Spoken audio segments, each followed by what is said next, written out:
امن یجیب المضطر اذا دعاہ ویکشف السوء، یہ 20ویں پارے کے پہلے صفحے پہ ہے، یہ یاد رکھیے گا۔ پہلے ہی صفحے پر جس کو قرآن پڑھنا آتا ہے اس کو بٹھائیں، اس سے پوچھیں وہ آیت کدھر ہے، شروع کے اندر ہی ہے 4-5 سطروں کے بعد۔ امن یجیب المضطر اذا دعاہ ویکشف السوء، جو یہ پڑھے گا اب سنیے اس کو کیا کیا ملے گا۔ سب سے پہلے کہ اس آیت کو جو ہر نماز کے بعد پڑھے گا، اس کے بعد اگر وہ دعا کرے گا اللہ رب العزت فی الفور اس کی اس دعا کو قبول فرمائیں گے، اور اگر فی الفور قبول فرمائیں گے، اور اگر اللہ اپنے علم سے جانتے ہیں کہ تھوڑی دیر بعد اس کا قبول ہونا ضروری ہے، تھوڑی دیر بعد قبول کریں گے۔ اس ورد کا کرنے والے کی اولاد کو اچھے رشتے ملیں گے۔ جو اس ورد کا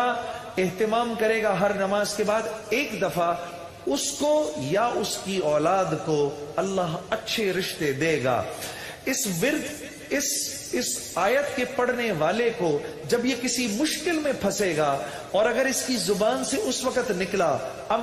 جب آپ سے موبائل چھیننے آتا ہے نا کوئی، اس وقت یہ دعا پڑھو، اس کو نظر ہی نہیں آؤ گے، اس کو نظر ہی، اس ظالم کو آپ نظر ہی نہیں آئیں گے۔ یہ میں آپ کو بتا رہا ہوں، میری گردن پکڑ لینا، اگر کسی کو دیکھو کہ موبائل چھیننے آ رہا ہے، یہ دعا پڑھو، امن یجیب المضطر اذا دعاہ ویکشف السوء، اللہ اس ظالم کو ہمت ہی نہیں دے گا آپ کے پاس آنے کی۔ اور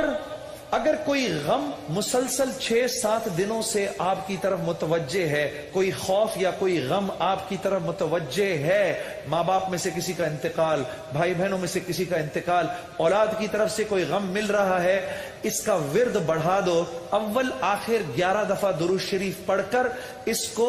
300 دفعہ دن میں پڑھو، اللہ اس غم اور خوف کو دور کر دے گا۔ یہ ورد پڑھنے والا اللہ کبھی اس کو نامراد نہیں کرے گا۔ یہ جو دعا مانگے گا، امن یجیب المضطر اذا دعاہ ویکشف السوء، اللہ اس کی دعا پوری کرے گا۔